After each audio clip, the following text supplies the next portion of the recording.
Bonjour et bienvenue dans cette deuxième partie du chapitre Notions en arithmétique. Dans cette deuxième partie, nous allons voir les notions de nombres pairs et de nombres impairs, ainsi que les critères de divisibilité. Alors, ça veut dire quoi? Un nombre pair. Un nombre pair est un nombre qui s'écrit sous la forme A égale à 2 fois n, avec n un entier naturel.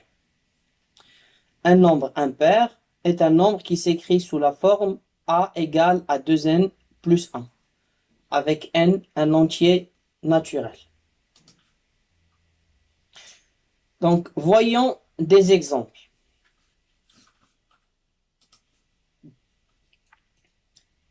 0 est un nombre pair. Pourquoi? Parce qu'on peut écrire 0 égale à 2 fois 0. 108. 108 est un nombre pair parce qu'on peut l'écrire sous la forme 108 est égal à 2 fois 54. 206 est un nombre pair. Il s'écrit sous la forme 206 est égal à 2 fois 103. Et 2022 est un nombre pair. Il s'écrit sous la forme 2022 est égal à 2 fois 1011. Les nombres 1, 2021, 307, 111 sont des nombres impairs. Alors 1 s'écrit sous la forme 2 fois 0 plus 1. Donc il s'écrit sous la forme 2 fois n plus 1, donc c'est un nombre impair. 2021.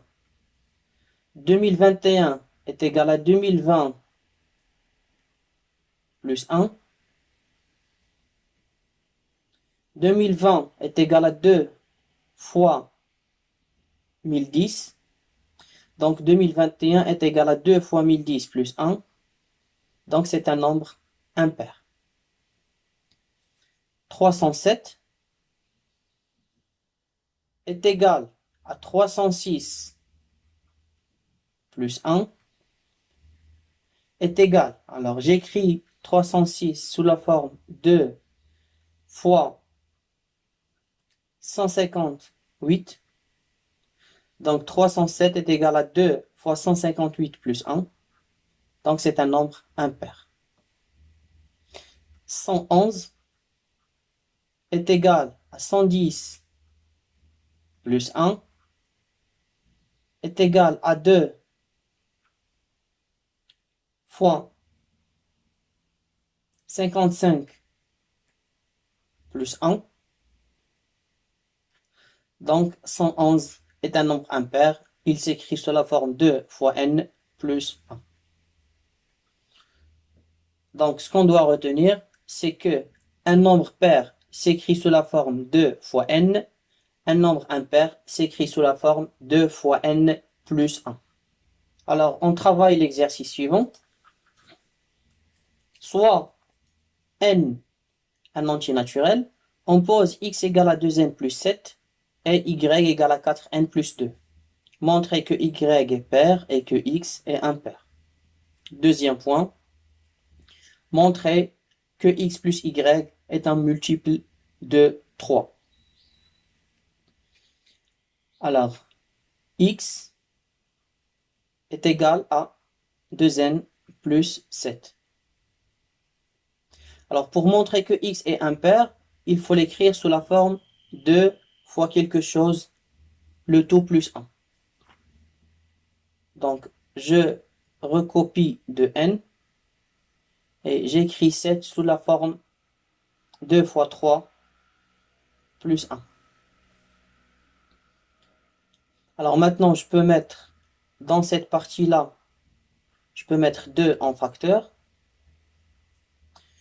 On obtient alors 2 facteurs de n plus 3, le tout plus 1.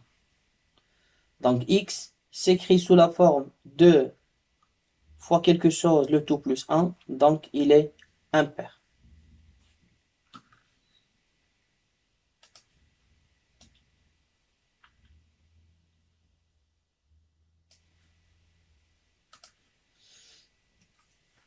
Alors, passons maintenant à y. Y est égal à 4n plus 2. Et on va montrer que y est pair. Il faut l'écrire sous la forme 2 fois quelque chose. Alors, ceci est égal. Alors, je décompose 4. 4, c'est 2 fois 2. Donc, 2 fois 2 fois n plus. Alors, 2, c'est 2 fois 1. Alors, maintenant, je peux mettre 2 en facteur. On obtient 2 facteur de 2n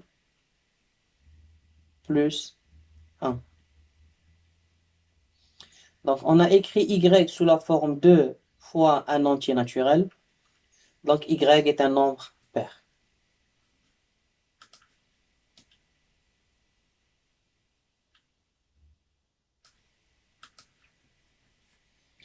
Le deuxième point, montrer que x plus y est un multiple de 3. Donc, il faut écrire x plus y sous la forme 3 fois quelque chose. On a x plus y est égal. On va calculer x plus y. Alors, 2n plus 4n, ça fait 6n. Et plus 7 plus 2, ça fait plus 9. Alors, je décompose 6, c'est 3 fois 2. Je décompose 9, c'est 3 fois 3. Et puis, je mets 3 en facteur. Donc, on obtient 3 facteur de 2n plus 3. Et donc, x plus y est un multiple de 3.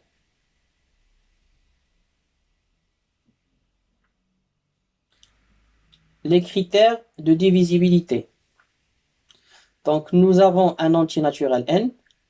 Pour savoir si n est divisible par 2, on va observer son chiffre d'unité.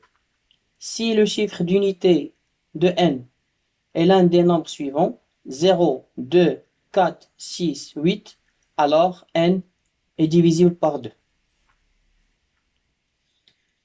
Pour savoir si n est divisible par 3, on va calculer la somme de ces chiffres.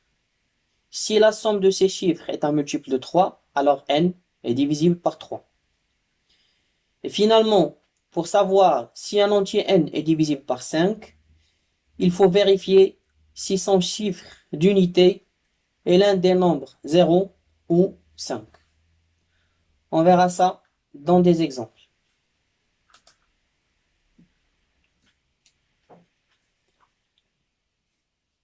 10 à la puissance 6. Alors, on sait que 10 à la puissance 6 est un nombre qui se termine par 0. C'est 1. Il y a 6 zéros derrière. Donc, 10 puissance 6, son chiffre d'unité est 0.